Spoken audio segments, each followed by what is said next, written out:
اعوذ باللہ من الشیطان الرجیم بسم اللہ الرحمن الرحیم الحمد للہ رب العالمین والصلاة والسلام علی اشرف الانبیاء والمرسلین واہل بیتہ الطیبین الطاہرین المعصومین اما بعد۔ سورہ مبارکہ بقرہ آیت نمبر 102 سے لے کر 105 تک، 102 سے لے کر 105۔ بسم اللہ الرحمن الرحیم واتبعوا ما تتلو الشياطين على ملك سليمان وما كفر سليمان ولكن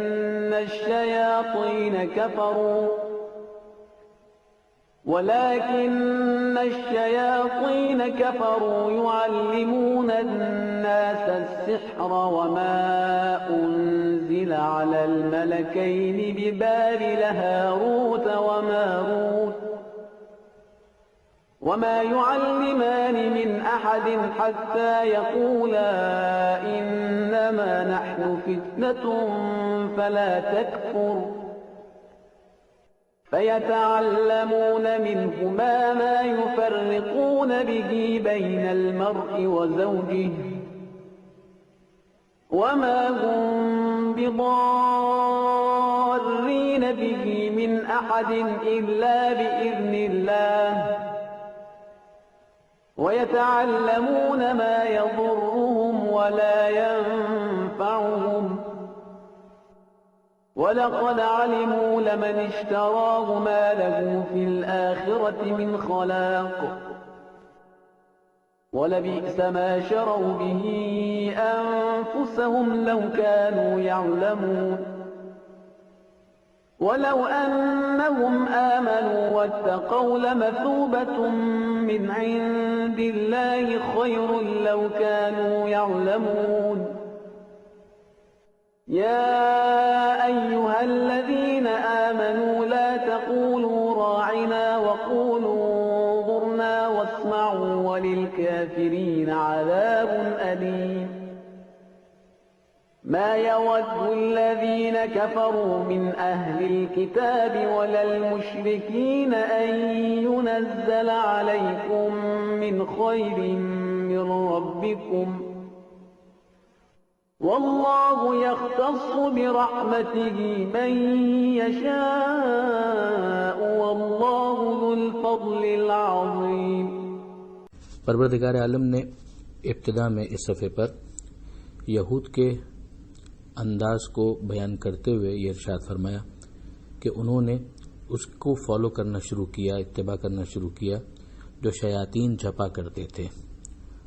ملک سلیمان میں، یعنی سلیمان علیہ السلام کی حکومت میں، ان کی مملکت میں، جبکہ سلیمان علیہ السلام نے قطعاً کفر اختیار نہیں کیا،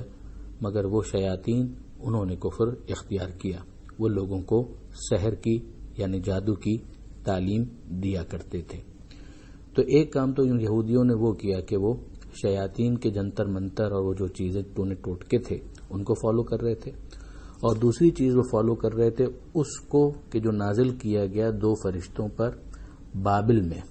اور ان دو فرشتوں کے نام تھے ہاروت اور ماروت۔ یہ ہاروت اور ماروت جو دو فرشتے بتائے گئے، جب بھی وہ کسی کو تعلیم دیتے تو تعلیم دینے سے پہلے یہ کہہ دیا کرتے تھے اور واضح بتاتے تھے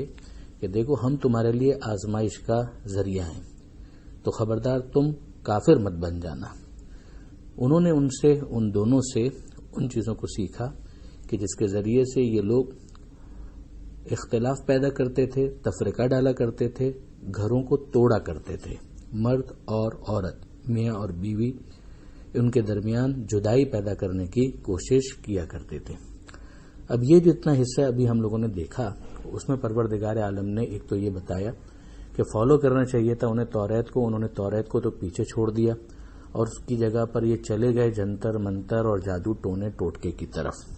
اور پھر یہ سمجھایا کہ اس کا اس زمانے کے اندر رواج جو تھا، ایک تو ان شیاطین کی طرف سے تھا جو شیطان صفت افراد کہ جو شر ہی پھیلانا چاہتے تھے، اور انہوں نے خود حضرت سلیمان علیہ السلام کے خلاف بھی ایک پروپیگنڈا کیا۔ ہم دیکھتے ہیں کہ موجودہ جو انجیل ہے اس کے اندر بھی جناب سلیمان علیہ السلام کی طرف جو نسبتیں ہیں وہ بہت مناسب نہیں ہیں۔ تو پروردگار عالم نے یہاں پر جناب سلیمان علیہ السلام کو بھی کلیئر کیا کہ نہیں، سلیمان علیہ السلام جو تھے انہوں نے قطعاً کفر اختیار نہیں کیا تھا، یعنی جو جادو ہے اس کو کفر ہی سے تعبیر کیا جا رہا ہے کہ حضرت سلیمان علیہ السلام کی طرف ان شیاطین نے نسبت یہ دی کہ یہ جو جناب سلیمان علیہ السلام کی حکومت ہے اور یہ اتنا اقتدار ہے تو اس کی وجہ یہی جادو ٹونا ٹوٹکا ہے،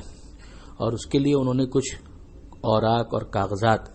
ایسے فیک ڈیزائن بھی کیے کہ جس کے اوپر لکھ دیا گیا کہ یہ تمام تر چیزیں ہیں جو آصف برقیہ جو جناب سلیمان علیہ السلام سے بہت قریب تھے کہ انہوں نے سلیمان علیہ السلام کے لیے فراہم کیے تھے، اور ان کاغذات کے اوپر وہ اصول اور قواعد وغیرہ لکھے ہوئے تھے جو جادو سے متعلق تھے۔ ان کو دفن کر دیا گیا تھا سلیمان علیہ السلام کے قریب ہی اور ان کی نشست سے نزدیک، تو پھر ان کو برآمد کر کے دکھایا گیا اور ایک پروپیگنڈا کیا گیا جناب سلیمان علیہ السلام کے خلاف۔ تو یہاں پر پروردگار عالم نے حضرت سلیمان علیہ السلام کی جو پوزیشن تھی اس کو واضح کیا کہ سلیمان علیہ السلام نے کفر نہیں کیا تھا بلکہ ان شیاطین نے کفر کیا تھا، اور انہوں نے لوگوں کو جادو کی تعلیم دی تھی۔ تو ان لوگوں کے درمیان اس طرح سے اس کا ایک رواج ہوا۔ دوسرا ایک معاملہ بابل کا تھا۔ بابل عراق ہی کا ایک علاقہ کہ جہاں کے رہنے والوں میں جادو کا ایک رواج تھا۔ پروردگار عالم نے اس کا توڑ کرنے کے لیے 2 فرشتوں کو نازل کیا، ہاروت اور ماروت کو، اور ان کو یہ بتایا کہ لوگوں کو سکھاؤ، مگر ظاہر ہے کہ چھری کا استعمال اگر سیب کاٹنے کے لیے بھی سکھایا جا رہا ہے تو اگر اس کا غلط استعمال کر کے کسی انسان کی گردن پر اس کو پھرا دیا جائے تو ظاہر ہے کہ اس کا امکان تو رہتا ہے۔ آزمائش تو پھر یہی ہے کہ جو چھری ان کے ہاتھ میں ہے وہ اس کو کیسے استعمال کرتے ہیں۔ تو ہاروت اور ماروت جب سکھایا کرتے تھے تو یہ مقصد ان کا یہ تھا کہ اس کے ذریعے سے جو رائج جادو ہے اس کا توڑ کیا جائے،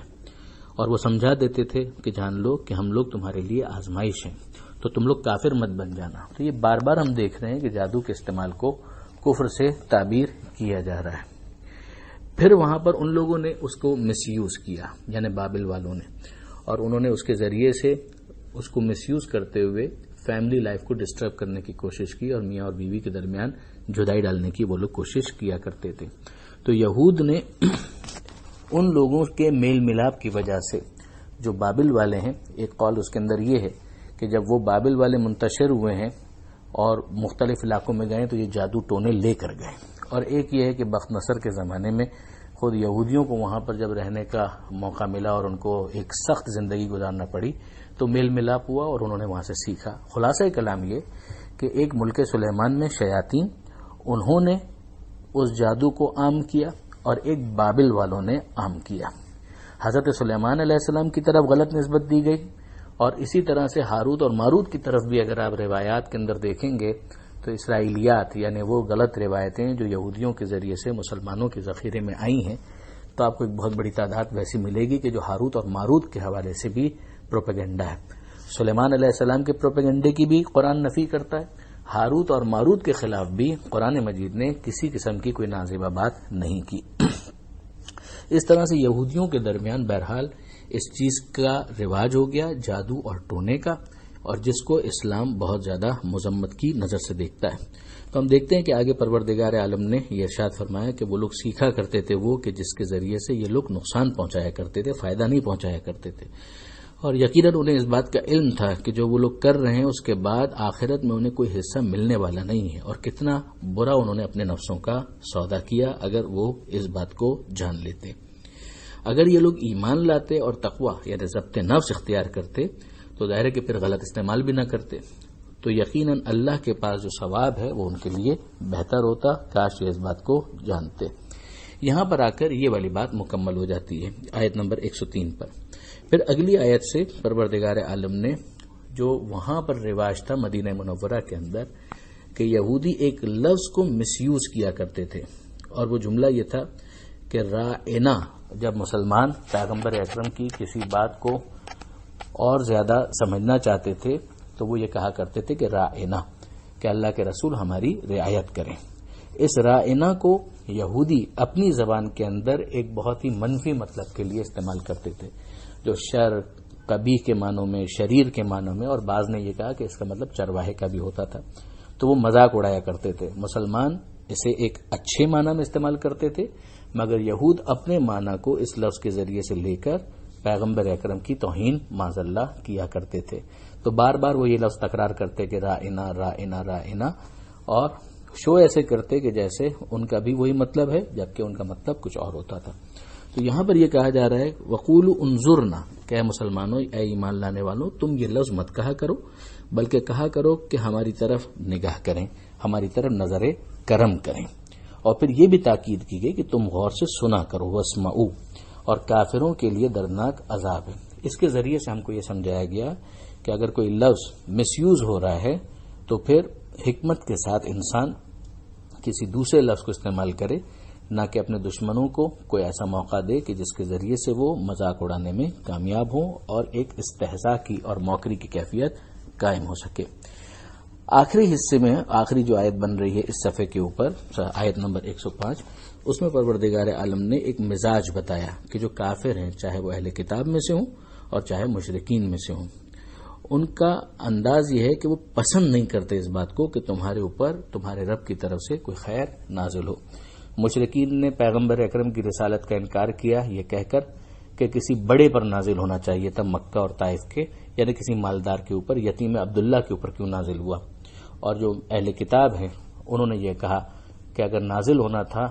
اس کلام کو تو پھر بنی اسرائیل میں سے کسی پر نازل ہونا چاہیے تھا، یہ بنی اسماعیل میں سے کیوں نازل ہو گیا. تو یہ پسند نہیں کرتے کہ تم پر تمہارے رب کی طرف سے کوئی خیر نازل ہو، جبکہ اللہ اپنی رحمت سے جس کو چاہتا ہے مخصوص کر لیتا ہے، اور یقیناً اللہ صاحب فضل اور صاحب فضل عظیم ہے.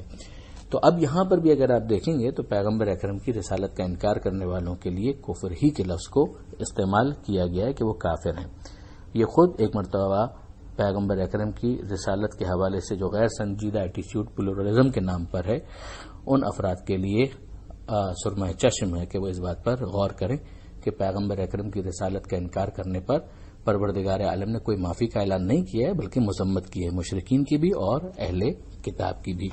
پروردگار عالم سے دعا ہے وہ قرآن مجید سمجھنے اور اس پر عمل کرنے کی توفیق عطا فرمائے، اور وارث قرآن امام زمانہ کے ظہور میں تعجیل فرمائے. وآخر دعوانا ان الحمد للہ رب العالمین، والسلام علیکم ورحمۃ اللہ وبرکاتہ.